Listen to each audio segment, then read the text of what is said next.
Hi, thanks so much for joining us. My name is Shannon from Strategic Intervention Solutions. Our website is sis4teachers.org. We're so glad that you joined us today. We are going to have some fun playing bump multiplication. In bump multiplication, you can use this video in your classroom to teach your whole class how to play the whole slew of different kind of bump games, or students in grades 3 through 5 can watch the YouTube video on their own, take notes on how to play the game, and start to execute the game during their math with someone.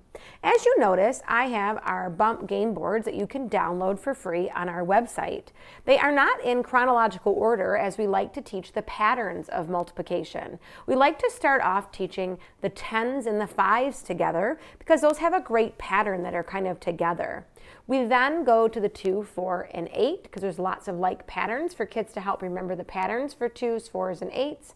Then we go to 3, 6, and 9. 7 is usually taught alone with 5 and 2. As we look at the game board, students can work their way up through the game boards in the order that we do multiplication. We're going to pretend that we've already mastered our bump times 10, and we're going to focus for this video demonstration on the bump times 5.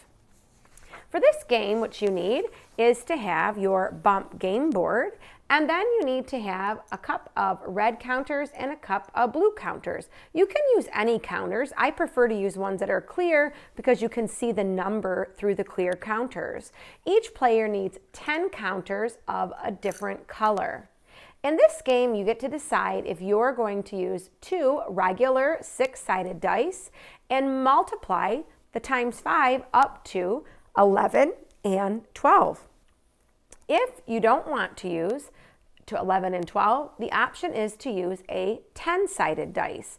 In a 10-sided dice, a student would not be using the circles that are kind of a faded halo, or if you notice, the font on these ones is actually written in black. So this would be great to play with a 10-sided dice for students that wanted to take the number they roll and times it by 5, and they would use it on the colored version. The other option is, like I said, to use most of the dice to do 11s and 12s. For this demonstration, we're going to show how to do bump level 1 with our basic facts just up to 10. You want to sit shoulder to shoulder with your partner so that your hands and your perspective of the game board is right next to each other. I'm going to roll the die first. I rolled a 4. I want to know what 5 groups of 4 is. I know that 5 groups of 4 is 20. So I'm in the level 1 going to put my counter on the product that I just created. My partner's now going to roll the die. And when we look at what my partner has, he ends up having 0 groups of 5. 0 groups of 5 in this case, in this game, with the 10-sided die, is actually the number 10. So when you look at 10-sided dies, it's 1, 2, 3, 4, 5, 6, 7, 8, 9, and the 0 is the 10th side. In this game, we're going to use it as 10 instead of 0 groups of 5 because our player would lose their turn. If we did 10 groups of 5, our player knows they're going to put a counter on the 50. It's now my turn, and I'm going to roll the die. I rolled the die, and I have again that 0, but using the 10-sided counter, students know that this is 10. It's 10 groups of 5. The game, after all, is called the game bump, so I'm going to bump my friend and put that back into their dish because I want to get rid of my 10 counters before my partner. Now my partner is going to go ahead and roll.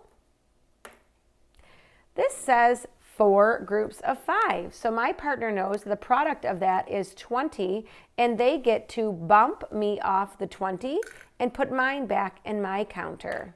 It's now my turn. 5 groups of 2, I know, is going to be 10.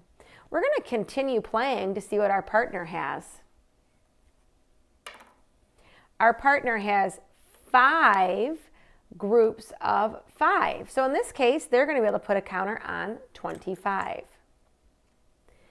If we keep kind of rolling, we want to first see if we can bump, but we also want to be able to see if we can crown.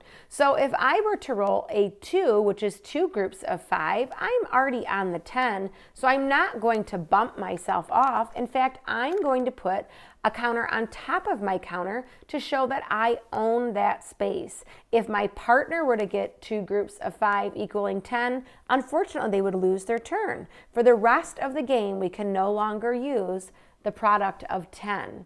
My partner's going to go ahead and roll. He has 1 group of 5, so he's going to be able to put 1 on 5.